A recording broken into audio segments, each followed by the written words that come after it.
नमस्कार। भारत के राष्ट्रगान का अपमान करने और 3 भटके हुए युवा मस्तकरवंशी जंतुओं को आत्महत्या के लिए उकसाने के आरोप में गुजरात की पुलिस ने पोरबंदर से एक मस्तकरवंशी मौलाना को पकड़ा है।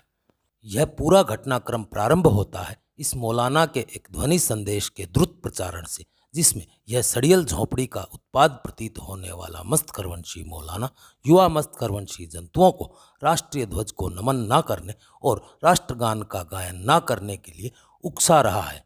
वालेकुम अस्सलाम रहमतुल्लाह।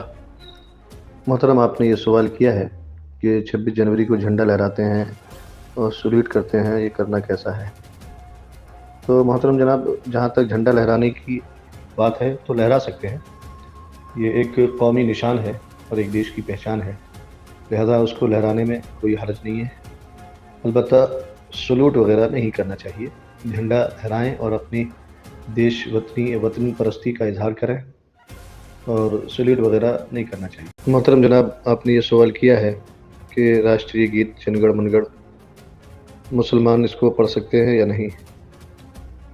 तो मोहतरम जनाब, इसमें जो जय हो का लफ्ज़ इस्तेमाल किया गया है, इमाम अहले सुन्नत आला हज़रत रज़ियल्लाहु ताला अन्हु ने फतावा रज़विया शरीफ में लिखा है कि ये जय हो कुफ़ार का तरीक़ा है।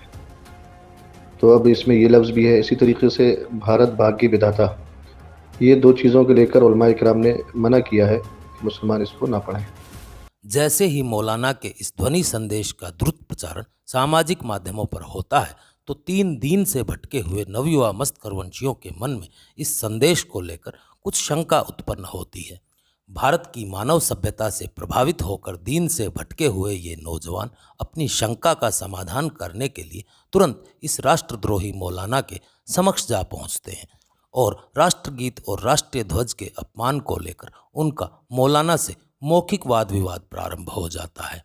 लेकिन इनके बीच जैसे ही विवाद बढ़ता है तो युवा मस्तकरवंशियों का काफिरों के प्रति झुकाव देखकर क्रोधित हुआ ये मस्तकरवंशी मौलाना यकायक हिंसक हो उठता है और वो अपने कुछ साथी जंतुओं के साथ मिलकर इन तीनों दीन विहीन युवाओं के साथ मारपीट कर उन्हें अपने यहाँ से भगा देता है।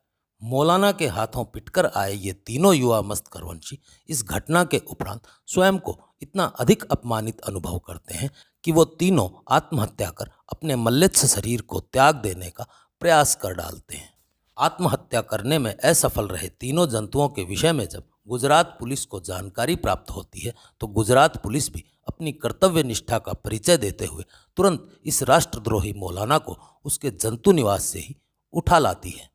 ये ऑडियो क्लिप जब कल वायरल हुई तो उसकी वजह से इसमें जो मौलवी का जो व्यूज़ है, ये राष्ट्र जो हमारे चिन्ह है, राष्ट्र चिन्ह का अपमान इसमें होता है और इससे समाज के अलग अलग वर्गों में घृणा और द्वेष की भावना पैदा होने की संभावना होने की वजह से कल ये जो फरियादी अजीम यूनुस कादरी की फरियाद पुलिस ने, कीर्ति मंदिर पुलिस ने बुला के उसकी फरियाद ली है।